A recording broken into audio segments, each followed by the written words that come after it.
Agora, nesse momento, a gente recebe Carlos Bittencourt. Ele trabalha com fundo de investimento coletivo, tá certo? Ele é microinvestidor e aí ele aponta que a dificuldade dele é a mudança de cultura dos investidores, a resistência no investimento startups. Tá correto, Carlos? Tudo bem? Boa noite, obrigado por participar.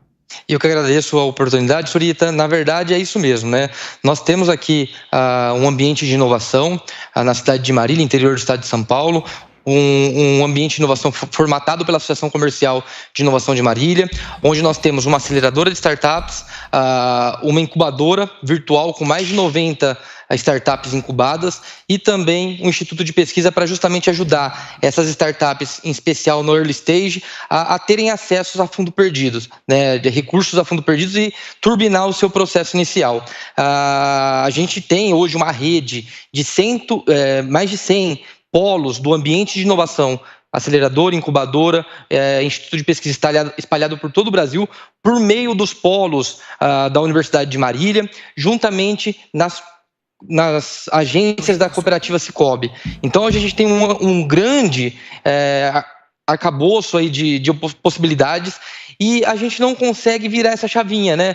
Porque a gente tem trabalhado, em especial, com as startups early stage, tem um fundo de investimento aí de 8 milhões, onde a gente já conseguiu captar 1 milhão por meio da associação comercial e dos empresários, porque quando nasceu esse movimento aqui na cidade de Marília e está se espalhando por todo o Brasil, é justamente para democratizar o acesso a investimento de tecnologia, em especial dos empreendedores tradicionais, e também fomentar o empreendedorismo aí para os empresários tradicionais. Só que a gente está tendo essa dificuldade, essa quebra aí de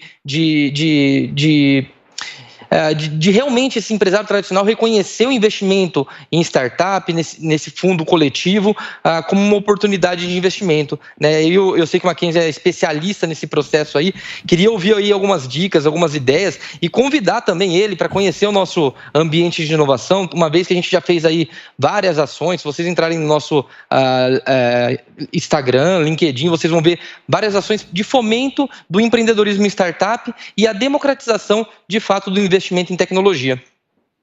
Legal, cara. Você quer falar para ele começar aí a desenhar a tua resposta? Claro, cara. Nossa, fico encantado de conhecer e, pelo incrível que pareça, eu não conheço Marília, cara. Já tô está aqui convidado me coçando para chegar aí. Nosso ambiente de inovação. Porque isso que você tá... O lugar que você tá hoje me parece até ser um ambiente de inovação, um ambiente de inovação aberta. É uma das minhas grandes paixões, né? Eu que gosto muito de falar sobre inovação aberta, inovação corporativa, então estou sempre presente em várias áreas. Legal. Eu acho que é importante, para começar a delinear a minha resposta, eu preciso trazer um conceito que o Sebrae traz muito forte, que é o conceito para a gente poder compreender o estágio de um negócio. Então a gente tem curiosidade, ideação, operação e tração. Curiosidade é quando a ideia está na nossa cabeça. Ideação é quando a gente tira a ideia na cabeça e começa a botar ela para funcionar. Operação é quando essa ideia que começou a funcionar começa a dar os primeiros dinheirinhos, né? E tração é quando esse negócio começa a avançar. O que ele está falando é que, assim, o que são esses ambientes de inovação? Isso popularizou muito nos Estados Unidos porque você precisa... Uma coisa que um dos principais fatores para uma empresa crescer significativamente é ela ter densidade. O que é densidade? É quando você junta um monte de maluco no mesmo lugar e bota todos eles para pensar junto. E quando eles estão pensando juntos, muitos deles vão quebrar, a gente já sabe que vão quebrar, mas automaticamente alguns deles vão dar certo. E os que vão quebrando vão ajudando os que vão dar certo. Tem até uma brincadeira que a gente faz no Icebreaker, que é aquele jogo do Jockey Pô, do pedra, papel e tesoura. Então você faz isso em grupos. Então você monta grupos, você joga pedra, papel e tesoura. Se você perder, você vira meu time. Se você perde para mim, você vira meu torcedor. E você faz isso numa sala com 50, com 100, com 200 pessoas. No final, você tem 2 pessoas no final, com uma pessoa ganhou de uma porrada de gente de um lado e as 2 estão competindo entre elas. Isso é muito legal, prova essa coisa da colaboração. O ponto que ele está trazendo é que ele desenvolveu uma metodologia em que ele conseguiu desenvolver um ambiente de inovação e faz com que capacita essas pessoas que estão nesse ambiente de inovação para buscar dinheiro de fundo perdido. O que é fundo perdido? O governo, ele capta muito imposto, recurso, e ele tem uma verba que fica disponível para poder investir para fomentar novos negócios. Esse dinheiro, ele tá disponível para qualquer pessoa que participe de um edital. Esse dinheiro ele tem duas formas de retornar. Uma contrapartida econômica e uma contrapartida social. Contrapartida econômica é igual quando você pega dinheiro no banco. Você pega dinheiro no banco, depois de um determinado tempo, você tem que devolver ele com juros. A contrapartida social é o fundo perdido. Então você pega dinheiro em especial de empresas ou do governo para que você possa fazer uma benfeitoria. Quem trabalha muito com fundo perdido é universidade, instituto de pesquisa, para essa área. E tecnologia e inovação também tem muito dinheiro disponível para esse mercado. Qual que é o problema? Os empreendedores eles não sabem. Eu, por exemplo, na minha empresa, quando eu tive Videolog, uma das minhas primeiras iniciativas foi contratar mestres e doutores. Então, quer dizer, eu precisava, como a gente trabalhava com uma unidade de pesquisa para desenvolver tecnologia, a gente precisava contratar mestres e doutores. Era uma empresa comercial, a gente trabalhava, tinha produto, vendia, enfim, emitia nota fiscal, só que parte do meu escopo de funcionários, eu contratava mestres e doutores. Eu contratava essas pessoas trabalhavam para mim, só que quem pagava era a verba do governo. Então, basicamente é isso. Então, você pode, desde fazer esse tipo de coisa que eu estou fazendo, então você pegar a verba para contratar pessoas específicas, até pegar uma grande quantidade de dinheiro para vir para a empresa para pagar coisas que você precisa. Então, e muitas vezes existem, como a empresa do nosso convidado, são consultorias, porque esses editais, eles têm esse dinheiro que a gente chama de dinheiro carimbado. Então, não é um dinheiro que você vai entrar na sua conta e você pode trocar de carro, por exemplo. É um dinheiro que você tem que dizer, olha, recebi esse dinheiro, eu preciso fazer isso, preciso contratar essa pessoa. Você precisa detalhar muito bem. E uma das linhas desses projetos é a contratação de consultoria para que você possa desenvolver essas áreas. Então, você pode pegar um dinheiro a fundo perdido e pagar esses escritórios para poder fazer para você. E o que tem acontecido, que é o movimento que ele faz? Muitos desses escritórios, eles fazem parte, por exemplo, de espaços de inovação, onde eles juntam esses especialistas para ajudar. Então, eles captam essas empresas para desenvolver internamente e ajudam essas empresas a captar dinheiro a fundo perdido. Isso é um mercado paralelo ao mercado de investimento, que começa com investimento anjo. Acho que é importante essa visão geral para trazer aqui. Legal. E assim, na verdade, a gente tem nesse ambiente de inovação, de fato, esse instituto de pesquisa que faz justamente isso. Ele é fruto da relação com a Universidade de Marília, onde a gente tem, eu sou docente, eu fiz meu mestrado, doutorado, pós-doutorado na área de inovação e gestão do conhecimento, e aí a gente criou todo esse ecossistema. Esse instituto cuida dessa parte, de realmente trazer recurso a fundo perdido para as empresas que estão dentro da nossa incubadora virtual, onde a gente tem mais de 90 startups inseridas, e a gente tem uma aceleradora para que os microinvestidores coloquem recursos nesse fundo coletivo e acelere essas startups em early stage. E nosso ponto assim, pontual é justamente esse. Como virar a chavinha desse investidor extremamente tradicional? A gente está dentro das associações comerciais, de cooperativas de créditos, mostrando para ele que investir em startup, investir nesse fundo coletivo que nós estamos fazendo, de microinvestidores, é uma possibilidade para que eles possam ganhar dinheiro. Então, assim, acho que a nossa grande dificuldade nesse momento é virar essa chave e realmente mostrar para esses empresários, em especial microempresários, porque a gente tem vendido aí cotas num valor mínimo de R$ 12.600, que é uma possibilidade dele investir realmente em várias startups ao mesmo tempo por meio da nossa aceleradora.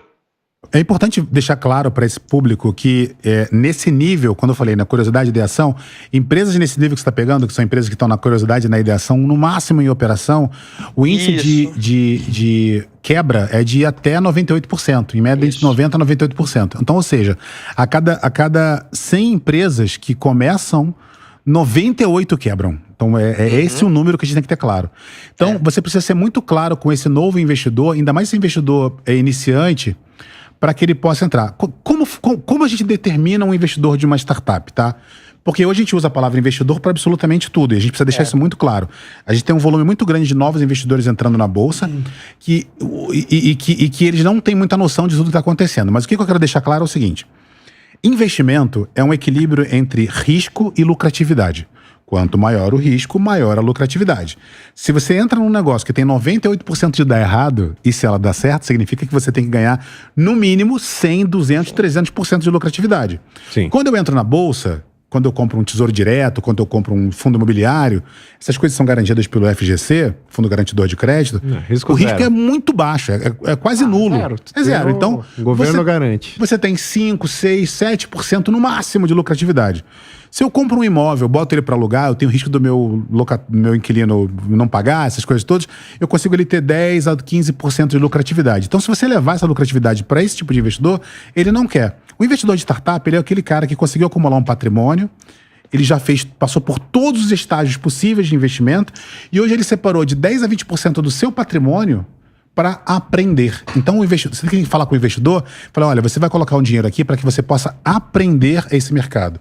Legal. 10 a 20% do meu patrimônio não dá nada. Dá pra comprar o quê? Umas 2 Lamborghini? Não dá nada. Mas o do Davi, por exemplo, dá pra comprar um pedaço da Tesla, entendeu? Então é esse tipo de coisa. Então o investidor... Uma ação lá. Então, assim, o investidor de startup é aquele cara que vai botar dinheiro numa startup com 98% de certeza que ele vai perder aquele dinheiro. Então, o que ele faz? E aí uma grande sacada que a Bossa Nova fez foi montar pools de investimento. Você tem investidores experientes, que sabem o que estão fazendo, que já conseguem fazer uma análise muito profunda, admitindo novos investidores com cotas muito menores. Talvez essa seja uma saída para você, montar pools de investimento. Ele falou que está fazendo isso já. Então, essa é a grande saída, mas principalmente explicar para esses investidores que eles estão comprando educação. É isso que eu ia falar, velho, para você, baseado na tua pergunta específica, eu acho que o teu melhor canal de aquisição de clientes é através da educação. E você falou que você busca investidores Você falou que você busca investidores onde mesmo? Em associações comerciais, não foi? Os empresários das associações comerciais. Que é o fazendeiro, que é o dono da padaria, que é o cara que é o empresário tradicional. Você precisa ir em busca do cara que já tem uma pré-consciência e um pré-interesse em investir nesse tipo de negócio.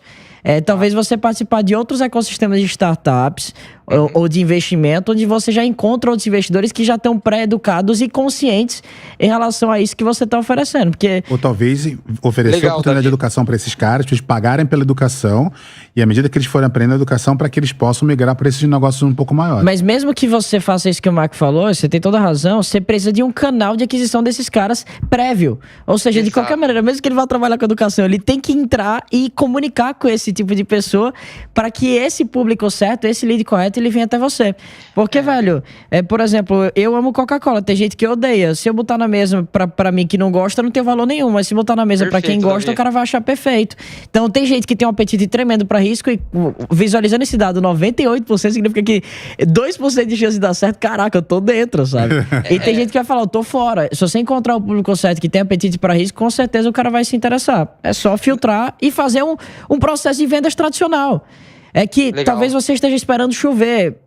Cria um estilo de um departamento comercial na tua empresa, desenha essa persona de quem de fato você quer atrair e vai em busca desses caras ativamente. Cria script de vendas, criação digital, cria captação através de webinars, educação e o escambau para dar certo. É importante falar que a gente só tem 1 ano e meio de lançamento. Então, que top, que massa. Esse tamanho que a gente tem aí de mais de 100 polos espalhados pelo Brasil, 93 startups aí envolvidas no nosso projeto online de incubação virtual, e a nossa aceleradora com 2 aceleradas tem menos de 1 ano e meio. Então, assim, é realmente uma coisa muito nova. E a gente tinha o conceito, Davi, Surita e Mac, de justamente criar a condição de democratizar o investimento em tecnologia. Porque no interior vem um movimento muito grande, e até o Mac falou do Buscapé, que comprou uma empresa muito grande aqui da nossa região, chamada Pagamento Digital, onde a cidade ficou efervescente. Todo mundo queria investir em tecnologia e não sabiam como.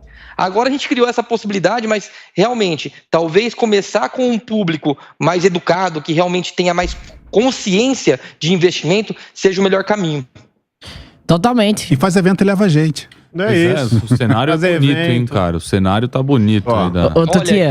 Evento, comunidade, às vezes traz um mentor, alguém que você dá também um pedacinho do pool lá pra ele mentorar o pessoal, ele vai trazer alguém, ele vai conhecer o seu negócio, ele vai saber medir quais tem maior potencial e vai, às vezes, falar para alguém conectado com ele. Eu acho que tem que gerar esse senso de comunidade, educação e networking. Acho que são os pilares fortes aí para isso. Então fica um convite para vocês 4 aí, da possibilidade de vocês se conectarem a gente. A gente pode discutir isso no futuro aí, em troca aí talvez de cotas desse ambiente de inovação. Fica aí o convite, caso vocês enxerguem valor. Legal. Legal, hein? Vamos conhecer, Meus contatos estão aí, vai ser muito importante, deixa a gente muito feliz de ter vocês nesse processo. Então, assim, o convite já está feito, avaliem aí, a gente pode conversar num próximo momento, demonstrando tudo que nós temos trabalhado. Eu gosto quando o programa gera negócio. Eu vi que o Davi ele já deu uma olhadinha aqui pro Mac. Já deu uma olhadinha aqui. É quase o... Não, eu vou ser sincero. É quase o Shark Tank, eu e Mac, a gente que convive no universo startup, a gente recebe esse tipo de proposta o tempo todo. Tipo, todo dia, toda semana. Eu recebo mensagens o tempo todo de gente me oferecendo pedaços de fundos e de ecossistemas de inovação como esse. Então, assim, o meu conselho de coração pra você, do jeito que eu gostaria de ouvir, quando eu comecei lá atrás e eu tentei montar, na minha cabeça, assim, eu sou melhor que meu pai, vou montar um concorrente que ele vai dar tudo certo, tá ligado? Isso faz, sei lá, 4 anos que eu fiz uma parada dessa, que eu queria que tivessem me dito. Eu querer que alguma coisa dê certo não é motivo suficiente pra ela dar. E pra dar certo, você precisa usar estratégia, técnica. Então, pô, assim, um conselho muito massa. Tente encontrar uma maneira de fazer com que as pessoas de fato despertem interesse nisso que você tá fazendo. Porque o que eu ouvi foi o que eu escuto sempre, o que o Max escuta sempre. Como é que a gente consegue fazer pra trazer com que essa tua narrativa, essa tua comunicação, ela chame ainda mais a nossa atenção? Legal. E a gente veja fogo, sabe? Então, você sugeriria, por exemplo, falar sobre uma startup ali no caso, apresentar uma startup que teria um diferencial, por exemplo, no caso? Tipo, nós investimos em 100. Uma delas é a Ciclana. Essa Ciclana faz tal coisa. Ela tá tendo um crescimento de X%. E, velho, você não tem ideia. O CEO dessa empresa é fantástico. É um dos melhores CEOs que eu já vi na vida. E eu digo pra você, Davi, você vai adorar conhecer esse CEO. E é o tipo de CEO que todo investidor tá buscando. E a gente tem esse cara aqui dentro do nosso grupo empresarial, do nosso ecossistema de inovação. Ancorado nisso, eu já teria mega interesse em querer participar, de estar exposto a esse universo só por essa possibilidade de ter um cara muito bom. Pra você, porque a questão toda assim, quando você oferta um negócio tão fácil, muito perde simples, valor, né? Não só porque perde valor também, mas é porque, cara, eu acho que um negócio, ele é um pedaço da sua vida que não volta nunca mais, cara. Você tá me dando um pedaço da sua vida sem eu ter feito esforço nenhum. Então, assim, eu posso não enxergar valor, então, essa narrativa. E existe um outro ponto interessante. Falei que esse dado de 98% dá errado, mas existe um middle market aqui que pode... Então, assim, 2% pode virar uma grande empresa. Mas, assim, entre ser uma grande empresa, uma empresa boa e uma empresa média, essa empresa continua vivendo e vai dando bastante recursos.